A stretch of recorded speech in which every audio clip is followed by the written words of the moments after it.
अदाकार प्रोड्यूसर शमून अब्बासी की रवा माह रिलीज की जाने वाली फिल्म दुर्ज पर सेंसर बोर्ड की जानिब से पाबंदी आयद कर दी गई। शमून अब्बासी ने गुज़श्ता दिनों सोशल मीडिया पर फिल्म को रिलीज करने की तारीख का ऐलान किया था और उनका कहना था कि पाकिस्तान सिनेमा इंडस्ट्री को रवा माह कुछ मुख्तलिफ देने को मिलेगा।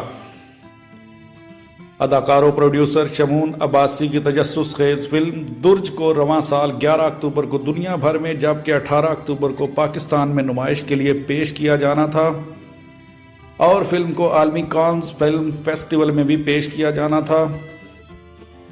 फिल्म दुर्ज पर हाल ही में तमाम सेंसर बोर्ड की जानिब से पाबंदी आयद कर दी गई है, ताहम पाबंदी आयद करने की वजह अब तक सामने नहीं आ सकी।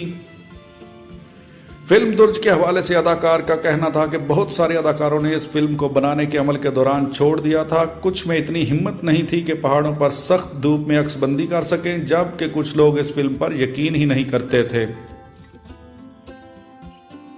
फिल्म दुर्ज की हिदायतकारी भी शमून अब्बासी ने की है और इसकी कहानी भी उन्होंने ही लिखी है। फिल्म में मरकजी किरदार भी शमून अब्बासी ने ही किया है और उनके साथ दीगर कास्ट में मायरा खान, शेरी शाह, नुमान जावेद और दीगर अदाकार शामिल हैं। आदमखोर इंसानों की कहानी पर मबनी फिल्म की ऐसी कहानी इससे कबल किसी डायरेक्टर ने नहीं बनाई। शमून अब्बासी और प्रोडक्शन टीम ने फिल्म को हकीकी रंग देने के लिए कई माह रिसर्च की। उन्होंने काफ़ी वक्त दुनिया से अलग थलग गारों में रहने वाले इंसानों के दरमियान गुजारा ताकि उनके तर्ज ज़िंदगी को सही रूप में देख सकें।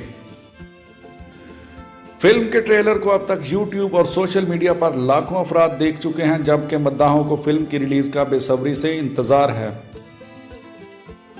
वीडियो पसंद आए तो मेरे चैनल जाहिद टेक को सब्सक्राइब कीजिए। मिलते हैं नेक्स्ट वीडियो में, तब तक के लिए अल्लाह हाफिज।